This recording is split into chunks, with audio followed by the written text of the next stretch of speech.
ये वो इमारत है जिसकी तकदीर वक्त ने मानो खुद अपने हाथों से लिखी। पुराने हिंदुस्तान को आज का हिंदुस्तान बनने में जितने ज़माने लगे और जो कहानियां गढ़ी गई, दिल्ली का ये लाल किला उनका गवाह बना। पिछली 4 सदियों में इस इमारत ने इतिहास को ना जाने कितनी दफ़ा करवटें बदलते देखा। इस इमारत ने गुजरते दौर देखे हैं, बदलते ज़माने देखे हैं। वो हुकूमतें जिनकी बादशाहत कभी पूरे हिंदुस्तान पर थी, उन हुकूमतों को पल में नेस्तो नाबूद होते देखा है।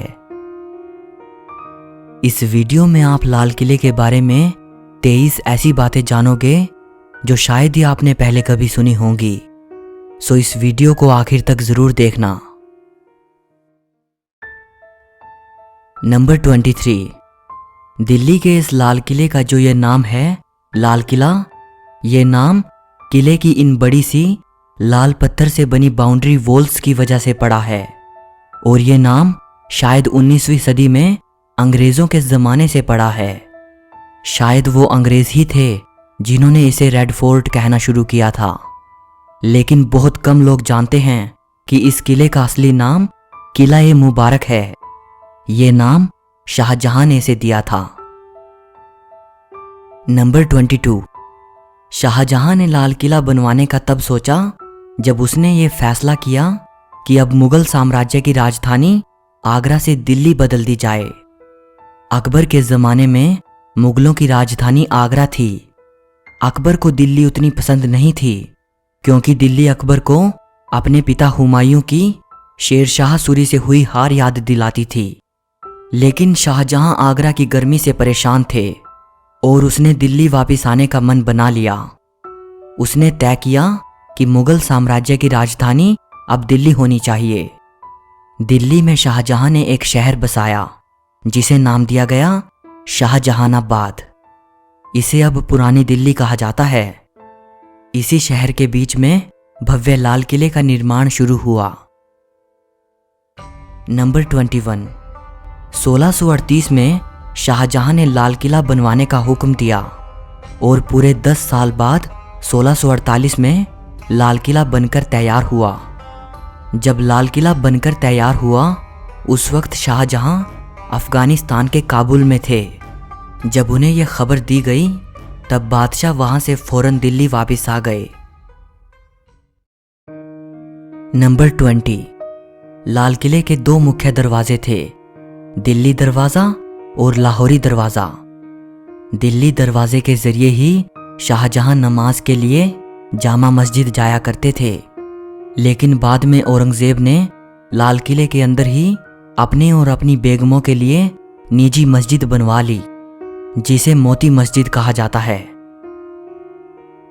नंबर 19, दिल्ली दरवाज़ा तो अब आम जनता के लिए खुला नहीं है। सिर्फ लाहौरी दरवाजे के ज़रिए ही लोग किले के अंदर जा सकते हैं। लाहौरी दरवाजे का नाम लाहौरी दरवाज़ा इसलिए पड़ा क्योंकि मुगलों के ज़माने में 3 शहर ऐतिहासिक और राजनीतिक दृष्टि से बड़े महत्वपूर्ण थे, दिल्ली, आगरा और लाहौर। और इस दरवाजे का जो फ्रंट है वो लाहौर शहर की तरफ है, इसीलिए इसे लाहौरी दरवाज़ा कहा जाता है। नंबर 18, इस लाहौरी दरवाजे के सामने औरंगज़ेब ने यह दीवार बनवा दी थी। इसे घूंघट वाली दीवार कहा जाता है। लाहौरी दरवाज़ा चांदनी चौक के बिल्कुल सामने पड़ता है और इस दरवाजे से दीवाने आम साफ दिखाई देता था जो कि बादशाह के बैठने की जगह थी। इसीलिए लोगों को बादशाह की अदब के लिहाज से चांदनी चौक पर पैदल चलना पड़ता था। ये दुविधा ख़त्म करने के लिए और किले को और भी प्रोटेक्शन देने के लिए औरंगज़ेब ने लाहौरी दरवाजे के सामने ये दीवार बनवा दी थी। शाहजहां को औरंगज़ेब की ये बात बिल्कुल पसंद नहीं आई। कहा जाता है कि चांदनी चौक पर खड़े होकर अगर कोई लाल किले को देखता था तब सामने लाहौरी दरवाज़ा बड़ा ही सुंदर दिखाई देता था। लेकिन बाद में दीवार बन जाने के बाद वो उतना भव्य नहीं रहा। जब ये दीवार बनवाई गई उन दिनों शाहजहां आगरा में कैद थे। आगरा से ही शाहजहां ने औरंगजेब को एक खत लिखा था। खत में शाहजहां ने लिखा था कि बेटे, दीवार बनवाकर मानो तुमने किले की दुल्हन के चेहरे पर घूंघट डाल दिया है। नंबर 17, इसी घूंघट वाली दीवार पर खड़े होकर 15 अगस्त 1947 को प्रधानमंत्री पंडित नेहरू ने पहली बार आजाद भारत का तिरंगा झंडा फहराया था। तब से लेकर आज तक यह सिलसिला हर साल दोहराया जाता है। नंबर 16, लाहौरी दरवाजे से अंदर जाते ही लाल किले का मीना बाजार शुरू हो जाता है। इसे छत्ता बाजार भी कहते हैं। ये बाजार शाहजहां ने अपनी बेगमों के लिए बनवाया था। किले में जिन चीज़ों का इस्तेमाल होता था उस तरह का सामान इस बाजार में मिलता था। एक ज़माना था जब अरब और फारस जैसे देशों से व्यापारी अपना सामान लेकर यहाँ आते थे, जिसे वो बादशाह की बेगमों और शहजादियों को बेचते थे। अच्छी बात यह है कि ये बाजार 350 साल बाद आज भी अपनी उन्हीं रंगीनियों के साथ जिंदा है और आज भी लोग यहाँ से तरह तरह का साजो सामान खरीद कर ले जाते हैं। नंबर 15, छत्ता बाजार ख़त्म होते ही सामने दिखाई पड़ता है नौबत खाना। नौबत खाने की ऊपरी मंजिल पर म्यूजिशियंस बैठते थे और यहाँ दिन में 5 बार नौबत बजती थी, अलग अलग वक्त को बतलाने के लिए। नौबत खाने में बादशाह के आने की घोषणा करने के लिए भी नौबत बजा करती थी।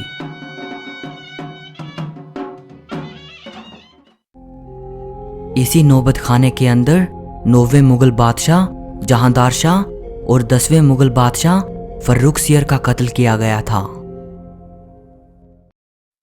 नंबर 14, नौबत खाने के बिल्कुल सामने पड़ता है दीवाने आम। नाम से ही अंदाजा हो जाता है, दीवाने आम यानी ऐसा शाही दरबार जो आम लोगों के लिए लगता था। दीवाने आम में मौजूद इस ऊंचे सिंहासन पर बैठकर बादशाह आम लोगों की समस्याएं सुनते थे और उनका समाधान करते थे। बादशाह के इस सिंहासन को नशे मने जिल्ले इलाही कहा जाता था, यानी ऐसा स्थान जिस पर ईश्वर की छाया हो। इस सिंहासन के नीचे संगमरमर का एक बड़ा ही सुंदर तख्त रखा है, जिस पर खड़े होकर वजीर बादशाह को आम लोगों की परेशानियां पढ़कर सुनाता था या कोई गुजारिश पेश करता था। दीवाने आम के सिंहासन की इस पिछली दीवार पर संगमरमर का पत्थर लगा हुआ है। इस पत्थर पर इतनी खूबसूरत चित्रकारी की गई है जिसकी मिसाल दी नहीं जा सकती। ये चित्रकारी फ्रेंच आर्टिस्ट ऑस्टन द बोर्डो द्वारा की गई थी। नंबर 13, लाल किले की अगली इमारत है दीवाने खास, यानी ऐसा दरबार जहां बादशाह अपने खास लोगों से मिला करते थे, जैसे बादशाह के मंत्री, सलाहकार और उनके मेहमान वगैरह। दीवाने खास की ये पूरी इमारत संगमरमर की बनी हुई है। इसी दीवाने खास में बादशाह का वो आलीशान सिंहासन रखा हुआ था जिसके चर्चे सिर्फ हिंदुस्तान में ही नहीं बल्कि विदेशों में भी थे। बादशाह के इस सिंहासन का नाम था तख्ते ताऊस यानी पीकॉक थ्रोन।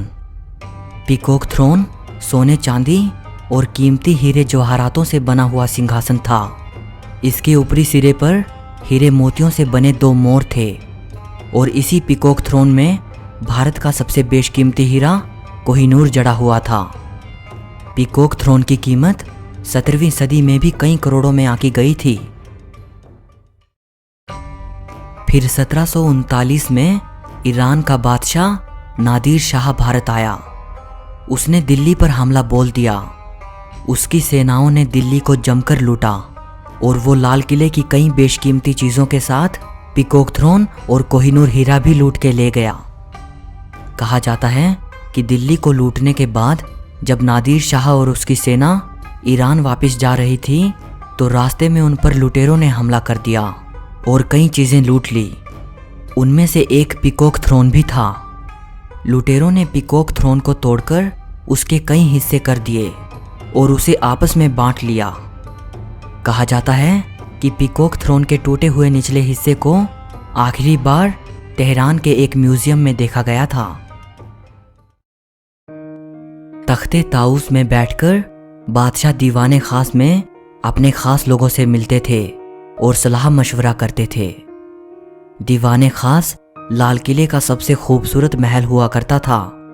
इसकी खूबसूरती का अंदाज़ा आप इसी बात से लगा सकते हैं कि इस महल की पूरी छत चांदी की हुआ करती थी।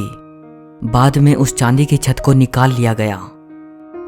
इसकी संगमरमर की दीवारों पर जगह जगह पर कीमती पत्थर और नगीने जड़े हुए थे, जिन्हें लोग निकाल कर ले गए। अब उनके सिर्फ निशान बाकी हैं। इसी दीवाने खास में फारसी की वो मशहूर पंक्तियां लिखी हैं। अगर फिरदौस बर रुए ज़मी अस्त, हमी अस्तो हमी अस्तो हमी अस्त। अगर धरती पर कहीं स्वर्ग है तो वो यही है, यही है, यही है।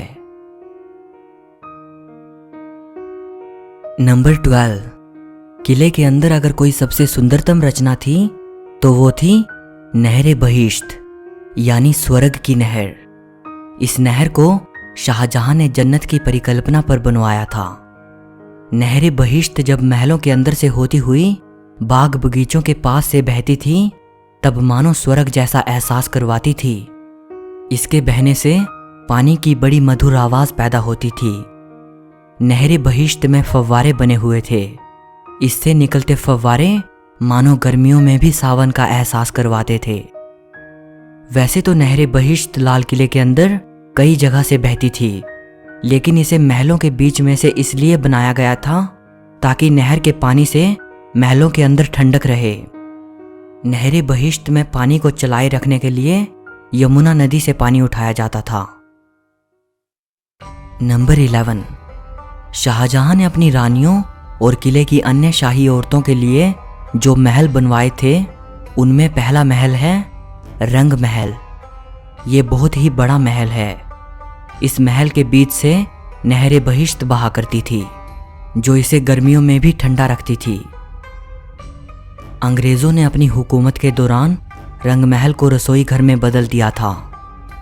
इस महल की दीवारों पर बेशकीमती पत्थर और मोती जड़े हुए थे। दीवारों पर उन पत्थर और मोतियों के उखाड़े जाने के निशान देखे जा सकते हैं। नंबर 10। अगली इमारत है मुमताज़ महल। ये महल भी किले में रहने वाली शाही परिवार की औरतों के लिए था। इस महल का नाम शाहजहां ने अपनी प्रिय बेगम मुमताज़ के नाम पर रखा था, जिसकी मृत्यु काफ़ी समय पहले हो चुकी थी। इस महल में बादशाह और शहजादों के अलावा किसी और को आने की इजाज़त नहीं थी। जब अंग्रेज़ों ने लाल किले पर कब्जा कर लिया, उसके बाद मुमताज़ महल को उन्होंने जेल खाने में बदल दिया था। नंबर 9। रंग महल के पास मौजूद है खास महल। खास महल बादशाह का अपना निजी महल था। इस बड़ी सी इमारत के 3 मुख्य कमरे हैं। पहला तस्बीह खाना। इस कमरे में बैठकर बादशाह इबादत करते थे। दूसरा है ख्वाबगाह, यानी सपनों का महल। ये बादशाह का बेडरूम था। और तीसरा है बड़ी बैठक। यहाँ बादशाह फुर्सत की घड़ियों में बैठते थे और आराम फरमाते थे। नंबर 8। लाल किले में एक खूबसूरत बाग हुआ करता था, जिसे हयात बख्श बाग कहा जाता था।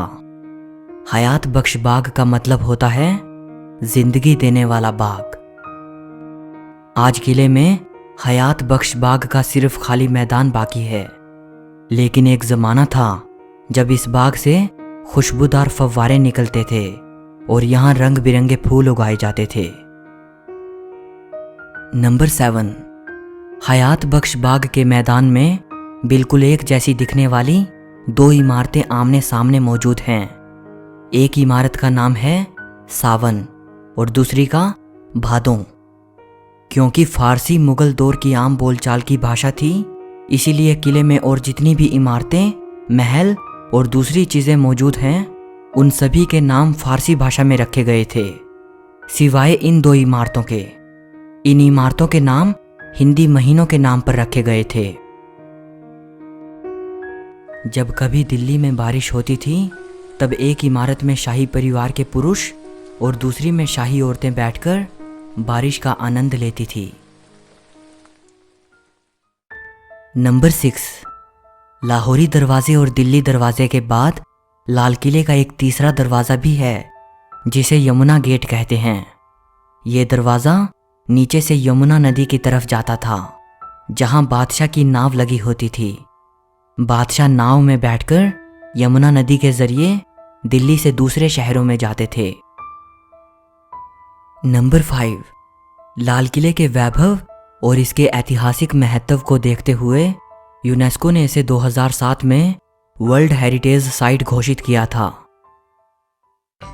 नंबर 4, दिल्ली के इस लाल किले से जुड़ा हुआ एक और किला है जिसे सलीमगढ़ का किला कहा जाता है। सलीमगढ़ के किले को शेर शाह सूरी के बेटे सलीम शाह सूरी ने 1546 में बनवाया था। सलीमगढ़ का किला लाल किले से एक पुल के जरिए जुड़ा हुआ है। नंबर 3, लाल किले में एक और सुंदर बाग हुआ करता था जिसे मेहताब बाग कहते थे। इसे अंग्रेजों ने नेस्तो नाबूद कर दिया था और इस बाग की जगह पर फौजियों के लिए बैरक बनवा दिए गए। अंग्रेजों ने लाल किले की कई इमारतों को तोड़कर वहां अपनी ज़रूरत के हिसाब से बैरक और परेड ग्राउंड बनवा दिए। अंग्रेजों के बनाए ये बैरक विक्टोरियन आर्किटेक्चर का नमूना हैं। किले के अंदर मौजूद सभी इमारतों को अगर आप देखते हो तो आपको मुगली आर्किटेक्चर और विक्टोरियन आर्किटेक्चर में डिफरेंस साफ नजर आएगा। नंबर 2, ये है लाल किले का जफर महल। इसे आखिरी मुगल बादशाह बहादुर शाह जफर ने 1842 में बनवाया था। ये लाल किले के अंदर किसी मुगल बादशाह द्वारा बनवाई गई आखिरी इमारत है। नंबर 1, यहीं लाल किले में अंग्रेजों ने बादशाह जफर पर मुकदमा चलाया था। बादशाह को अपने ही मुल्क में अपने ही किले में अंग्रेजों के सामने नतमस्तक होना पड़ा। अंग्रेजों ने बादशाह जफर को अंग्रेजों के खिलाफ बगावत करने का दोषी करार देकर उन्हें देश निकाला दे दिया और उन्हें हिंदुस्तान से रंगून रवाना कर दिया जहां उन्होंने अपनी अंतिम सांसें ली। वहीं रंगून से ही बादशाह जफर ने लिखा था, कितना है बदनसीब जफर दफन के लिए, 2 गज जमी भी ना मिली कुएं यार में। कि ऐ जफर तू कितना बदनसीब है, तुझे तो तेरे अपने ही मुल्क में दफन होने के लिए 2 गज जमी भी ना मिल सकी। अगर इस किले ने मुगल सल्तनत के चमकते हुए सूरज को देखा है तो इसने उस सूरज को अस्त होते हुए भी देखा है। लाल किला अपने बनने के दौर से लेकर आज तक ना जाने कैसी कैसी घटनाओं का साक्षी बना। लाल किला सिर्फ मुगलों के इतिहास का ही नहीं बल्कि भारत की आज़ादी की लड़ाई का भी गवाह रहा। अपनी बादशाहत कायम करने यहाँ कई हुकूमतें आईं और कई मिट गई, लेकिन ये इमारत बीते दौर की ना जाने कितनी कहानियां अपने साथ लिए सदियों से खड़ी है। इस वीडियो के लिए बस इतना ही। अगर आपको ये वीडियो अच्छी लगी हो तो इसे लाइक और शेयर ज़रूर करना और ऐसी ही और भी वीडियोस देखने के लिए चैनल को सब्सक्राइब करके बेल आइकन को दबा देना। सो मिलते हैं अगली वीडियो में।